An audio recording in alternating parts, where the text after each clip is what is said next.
Welcome back to another video. My name is Kyle, and I suck at budgeting. I also suck at the YNAB Toolkit, and that's what we're going to talk about today, the YNAB Toolkit. I've been using the YNAB Toolkit for several months now. Much like budgeting, I have no idea how to use it, and I've turned stuff on, I've turned stuff off, and some of the stuff I like, some of the stuff I don't. And yeah, we're going to go through the YNAB Toolkit. I'm going to show you what I got turned on, and I'm also going to go through what I actually actively use, because I've got stuff turned on that I don't remember turning on. Don't even know why it's turned on. It might be a default. I have no idea. So we're going to go through it all, and I got a special thing for you at the very end, so make sure you stay to the end of the video. I would appreciate that, and I think you get a little bit of cool stuff at the very end. So let's jump into YNAB Toolkit. So if you want to get the YNAB Toolkit, you're going to go to toolkitforynab.com, and you'll be met with this page, and you just click on Toolkit for Chrome or Toolkit for Firefox. If you can't remember toolkitforynab.com, you can just Google YNAB Toolkit, and it is, oops, sorry. That's not what I went to Google. YNAB Toolkit. That was a search I was doing. So here's Toolkit for YNAB in the Chrome Web Store, but here's the website as well. And you can get to it from there. After you install it, it will go to the top right corner of your browser over in this area, but a little bit taller. I don't have that showing on my screen, but trust me, it's there. And it will bring you to this page right here. This is the YNAB Toolkit screen. So these are all your options. You got a ton of them. There is a lot of stuff to choose from. Endless options. You'll see I got stuff turned on, turned off, and you can go through the different areas here. You can search for stuff. Search is really cool if you know what you're looking for. I find that sometimes the stuff is named in a strange way, and I'll talk about that when we hit the strange ones. In fact, it was on one of my videos a couple weeks ago. So let's just go through. I'm going to go through the ones that I've got turned on because I can show you what they do, and I'll actually highlight the ones that I actually actively use. So adjust account name height. I've got it set to slim, and then navigation tabs height. I got it set to compact. Why? I don't know. It's just the way I've got it set. This is one that I do. Emphasize negative numbers. I do a lot of emphasizing because my brain is dumb and it ignores stuff a lot. So I do try to emphasize a lot of the stuff that you can emphasize with this. So emphasize negative numbers. It says make all round borders on negative numbers square, making them a bit more of an eyesore, so you want to get rid of them. What does that mean? Well, I'll show you. So you'll see that this bubble here is green and it's round. Well, if we have a negative number, what happens is it turns it into a square. So it really kind of stands out, which is helpful and annoying when everything else is nice and round. So I created that little transaction as a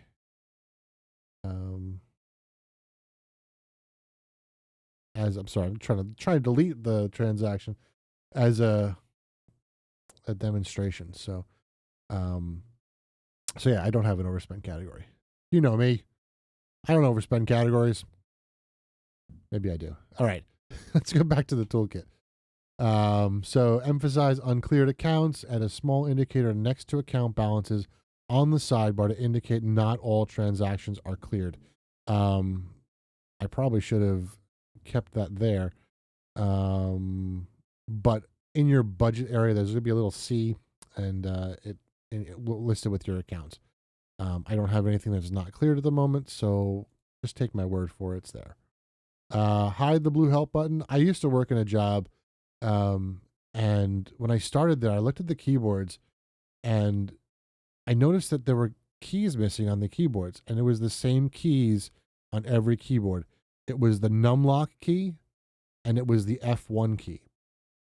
And I asked around, and I finally found the guy who was removing the keys.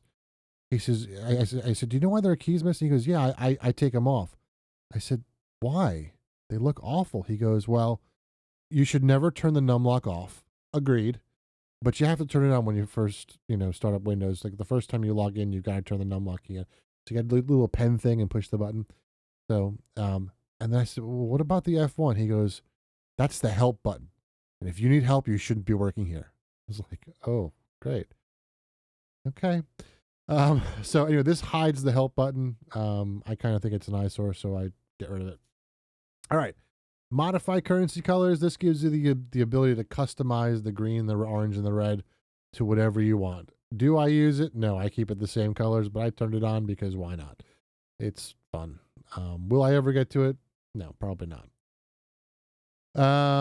Add an option to toggle the memo column under the account page's view menu. Not one that I use actively, but I have it turned on because why not? Another one I don't use a lot, add reset column widths button. I don't change my column width, so it doesn't really matter. I could probably turn them both off, but they're on. So, bulk edit memos. I use this every once in a while, but it gives the option to edit the memos for multiple transactions. I've used it maybe once. If you're doing if you're going back and importing old bank transactions before you started YNAB, I can see how this would help. For me, doesn't really matter.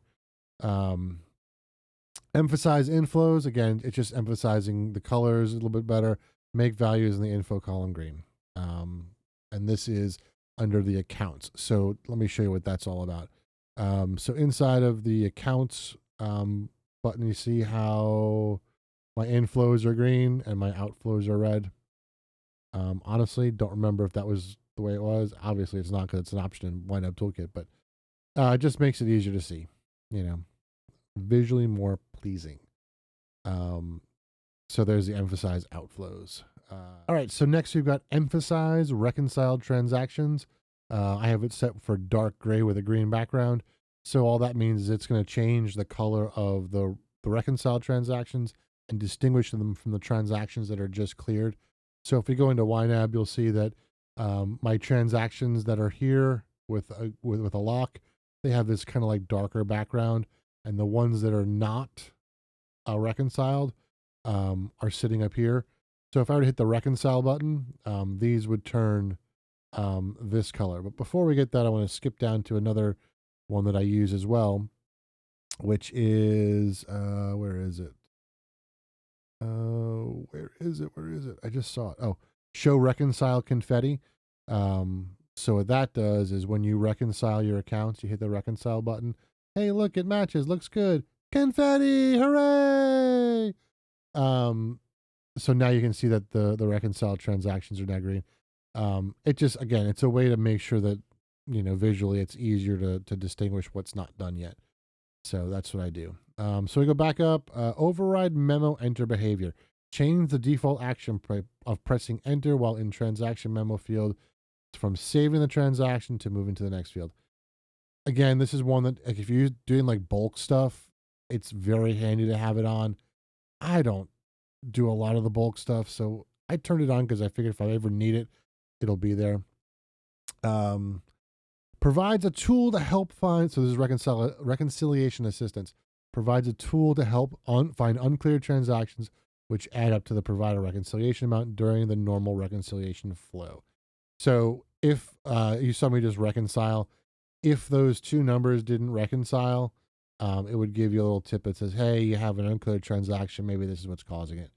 It's a pretty handy thing, but I reconcile so often that I rarely have that issue. So save transaction on enter. Change the default action of pressing enter to save a transaction rather than save and add another. So normally when you add a transaction inside of YNAB, if you go to add transaction and you hit the hit enter, it will do this save and add another instead of just doing the save. So it creates a new transaction, which is kind of annoying. So I do have it set to save. Again, it's one of those things that I don't use a ton, but it's nice having it there, which is why I have it. Show available category balance on hover. So add a tooltip showing the total available balance for a transaction's category after briefly hovering over the transaction category. So what that means is inside of here, if I were to hover over here, it will tell me the balance of my mortgage, what's left in my mortgage. So if I hover over insurance, I have 3 cents left. If I hover over eating out, I have $334.42. Instead of having to go back to my budget, I can do it all from here and make those checks. Another little handy thing to have, not one I use a ton, but it's there. Show reconcile confetti, we did. Spare change. I don't remember turning this on, but it says shows the total spare change you would accumulate for the set of selected if you were to pay in whole dollars. Honestly, those are a lot of words, and I don't know what they mean. So we're just going to skip that one. Stripe transaction rows, again, it's just a way to make things a little bit easier visually to see. And this is all in the account section. So all those options were in your account section, the little bank thing. I didn't mention that earlier, so I apologize. All right, so let's get to the budget area here. So let's jump to the budget area of here. So now we're in the same spot. Add a category filter. This is a really cool one to add. I use this one a ton. What it does is it puts this filter categories thing here. So if you've got a lot of categories like I do, and you don't know where something is, but you know what you called it. So like if I'm looking for like my dog categories, if I type in dog, it'll pull all that stuff in. If I'm looking for specifically dog food, it just gives you a way to filter your stuff a little bit easier and faster. So that's one I use a ton. Add date of money tooltip. So hovering over age of money will display the date of the income. For example, on the 11th of January, blah, blah, blah, blah, blah, blah. All right. So here's the age of money. If I hover over here, it will tell me when that money, how old the oldest money is. So what date that came in. So it was on the 11th of May. So is it something I use a lot? No, but it's there and it's on. So add days of buffering. All right. So this is the days of buffering. It's this number over here. This basically says how much, if I didn't receive any more income and I had to pay everything, my bills, how long would I last? 49 days. These two figures here, I don't spend a lot of time looking at. What I do spend a lot of time, not a lot of time, but what I do look at is this number going up? Cool. Is this number going up? Cool. That means I'm trending in the right direction. If they start going down, something's wrong. So that's how I use these two numbers. Do I get, real nerdy and go, I don't care. Are they going up? Cool. And the cool thing is the way this stuff works. Like if I were to go back, it's like here was my age of money and my days of buffering. I don't think the days of buffering changes, actually. I think just the age of money changes. Yeah, that would make sense. But if you go back, you can see your days of your age of money change. So like when I first started YNAB in this journey, my age of money was 18 days. And now we're up to 37, which is pretty cool. So again, it's trending up and that's what I want to see. So, all right. And the days of buffering, you can calculate this. I haven't looked back infinitely. I don't know why. That's why I do it. So add total monthly targets. All right. Add a total monthly target section to the budget inspector, which displays the total. I don't think I actually use this. So yeah, I don't know that I've ever actually. Yeah, we'll skip that one. Just category drop down size. Again, don't think I've ever used it. So yeah. Budget rows, progress bars. I love this one. This is one of my favorites. So that is, so look, if you look at the month of July, you'll see that like this has got green here because this is one of my targets, right? So I am about 50% with my target here, something like that. Yeah, a little over 50%. So this green bar, when it gets all the way to the end, it's 100%. So if I were to go back to the month of June, you'll see that these are all green because I've met my target. So it's just, again, it's a way to visually see in a quick way where I am. I mean, could I look at these, these things? Yeah, I could. but I like the full full progress bar. So I use that a ton.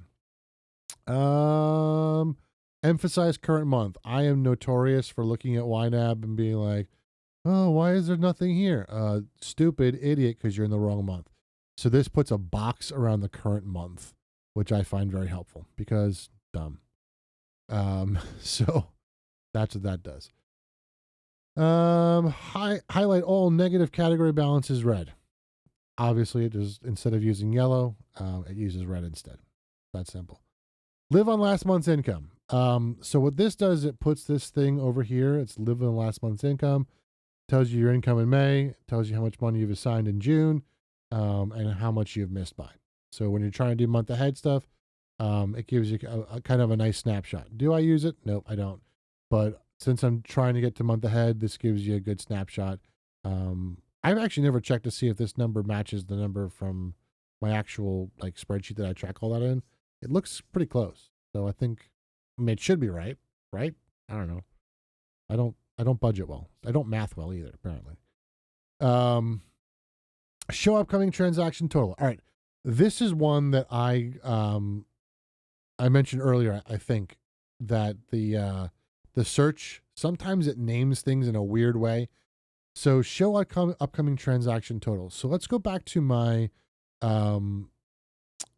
budget here, and it is in my mortgage category. So you see this tiny $537.38.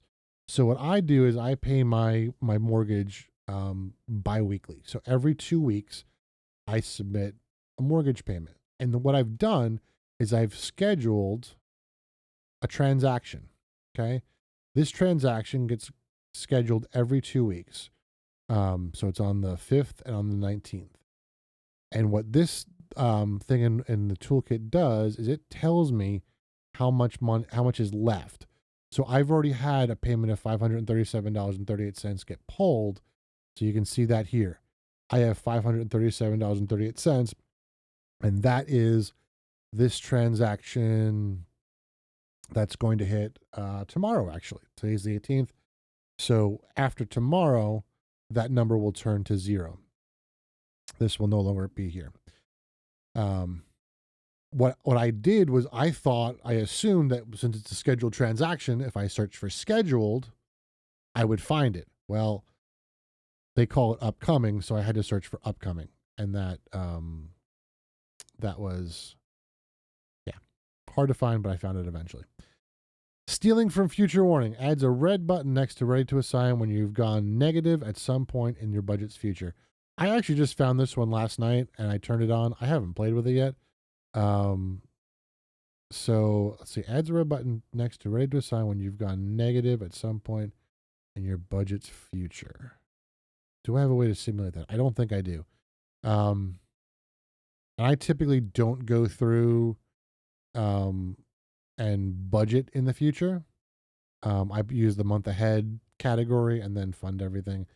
So is it going to be a helpful thing? I don't know. Maybe we'll play with it and see what happens. But for right now, I've turned it on and I'll play with it. Reports. So this reports is for the YNAB reports. It does not do a whole heck of a lot. Compact versus expense, compact income versus expense, hide 0 cells, highlight income versus expense row. Again, I don't really use that. So Toolkit Reports. So the first thing, let's get into the Toolkit Reports because there's a lot going on in Toolkit Reports. Toolkit Reports, you want to turn this on. There's not a lot of options with Toolkit Reports inside of the toolkit. It's turn it on and off, and then your savings ratio and hide debt ratio. What does this do? So if you've played with the reports, you'll know, because I'm changing a bunch of things in here. So here is this is the report section built into YNAB. You have spending, you have net worth, you have income versus expense. However, once you add the YNAB toolkit, you have these reports now. So you've got a net worth, you've got an inflow, outflow, you've got spending category, you got spending by payee, income versus expense, income breakdown, balance over time, outflow over time, forecast. Do I use this? No. Why? Because reports are boring. Should I use them? Yes, I absolutely should use them, but I don't. Um, would I be in better shape if I used them? Probably, but I don't, and I find them boring. So, I'm a child, and I like to put numbers in and make things turn green and make things turn red. Um, this is already green and red. I don't get to do anything with this. Boring to me. Don't ask me to explain any of these because I can't. And yeah. So that is the YNAB toolkit. So I showed you the ones I use. Here is what I'm going to do for you because there's another cool little trick that I haven't shown you yet. I'm going to share with you in the description below my Google Doc with my notes. So in those notes, I go through it and I have a list of everything that I've turned on. If it is something that is highlighted, it is something that I actively use. Additionally, there is one more really cool feature with the YNAB toolkit. And it's super, super helpful because I do a lot of budgeting on my home computer, on my laptop, on, different devices. If I want to have all of these features, there's no like magical sync button. However, what YNAB toolkit does is at the very top, there's this export and import button. If you click on that, you have this gobbledygook, okay? All this does is it goes through this entire list of everything that you've turned on or turned off. If you've turned it on, it marks it as true. If you turn it off, it marks it as false. All you need to do is copy this, email it to yourself, and then paste it into your other computer. So no matter what browser you're using, what computer you're using, you can do this. Now, note, before I get into the next section, that this YNAB toolkit only works on a desktop computer. Your iPad's not going to work. Your iPhone's not going to work. Android, maybe. It depends. If you have a browser that is able to have extensions, it will work. I'm not an Android guy, despite being an IT nerd. I honestly don't know if there are browsers on Android that will allow you to have extensions. I don't think so. But like I'm using a web browser called Vivaldi, which I love. It's a Chrome-based browser, so I can use that. You can use it with Edge, Firefox. I don't know if there's one for Safari. I kind of want to say that there might be a way to get this in Safari, but I don't know for sure. But if it's a Chrome-based browser, you use the Chrome plugin. If it's Firefox, you use the Firefox plugin. In this Google Doc at the very bottom of the page, if you want to do nothing else, playing with YNAB Toolkit, which I advise you to do, go through, play with it, and look at different stuff. But if you want my full setup will be there. I will give you all of this code. All you have to do is copy and paste it and put it in this area and hit save. That's it. It'll give you my exact setup. Is my exact setup perfect? Absolutely not, especially for you. I always say that budgeting this is personal finance, right? It is personal to you. What I do is not going to work. There are lots of you who are in a far different situation than I am. I am single with 3 dogs. That is a weird dynamic that most people don't fit in. A lot of people are married with kids and all this stuff, and your situation is different. Just like that, this is a very customizable. It is for you. It might not work for you. You might need to tweak things, change things, and you can do that inside of the YNAB toolkit. So I think I've rambled enough. Thank you for watching. I hope you've enjoyed it. I hope you got something out of it. And yeah, that's it. We'll see you next video. We got end of June coming up, and we'll talk to you soon. Thanks so much. See ya.